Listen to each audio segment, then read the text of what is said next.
pa nga report nga talawate manipod pa kadigiti kadwatay ti Roar.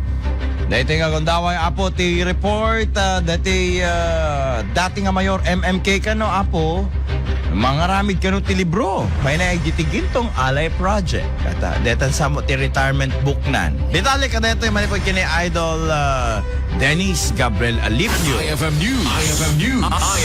IFM News. Lokal. Go ahead, Idol Dennis.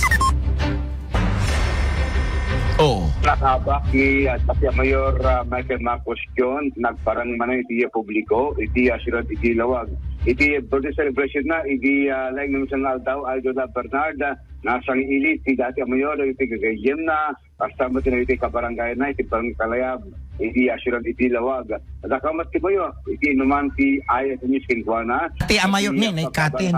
Dati Mayor Mayor ko na mo ita. Dati Mayor. Ito yung panagaramit na iti libro, Idol Kabasol Bernard. kata. Bagay pa lang iti Gintong Alay Project. Malagit nga ti dati Mayor, kaya iso na iti nang idoolo, ti Gintong Alay, kaya at least iti Pilipinas, katarway, kaya itay Olympian na napatanor na. Kahit kalikagong iti dati Mayor nga may surat iti biglag na pangit pa lang iti reto iya panagservi na iti beneg iti sports iti pagina Pilipinas. Good morning Mayor, how are you? I am fine, Dennis. Ikaw, kumusta? Fine sir. Sir, you're writing a book? Kasi, Dennis,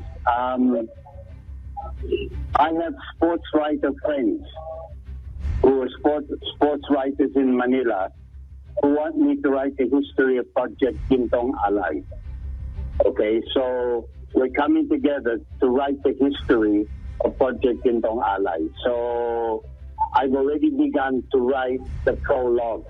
The prologue is the beginning of the history of Project Gintong Alay, and it's about my childhood, how I grew up, where I grew up, how I became an athlete, and my athletic background, and how it influenced the creation of Project Gintong Alay.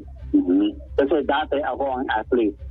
Ako ang UAAP champion representing the University of the Philippines in 1978. Ako ang UAAP champion sa 5,000 meters. And before that, I was a runner nasa Australia.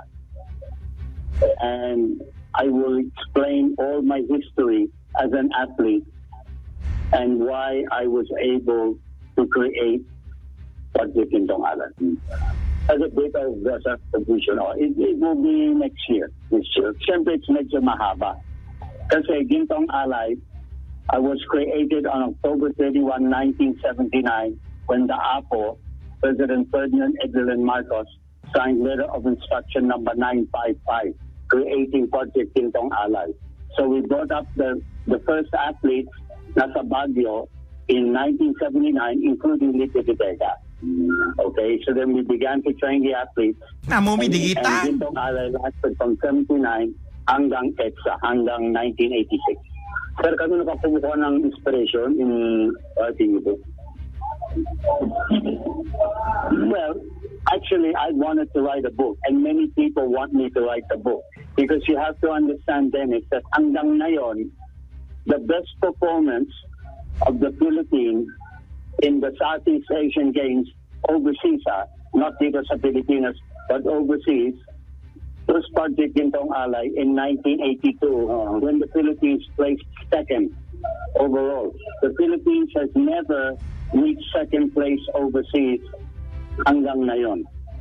Never. And we have the best performance in track and field, 11 gold medals. That was only duplicated in I forget what year, but we have the best amount of medals on the Project Gintong Alay in track and field. And that's why people want to know about that. That's why we will write about it. So habang nagsulat ka, anong naramdaman po natin? How would you feel? How do I feel? Yeah. Uy, programa kay I Metin. feel good. You know, please understand, Dennis. My life is a roller coaster. I go up, I go down. I go up, I go down. I go up, I go down. Yun ang buhay ko. Okay? Nagsakan si dati Mayor Idol Bernard, kapot uri awanan iti Turay.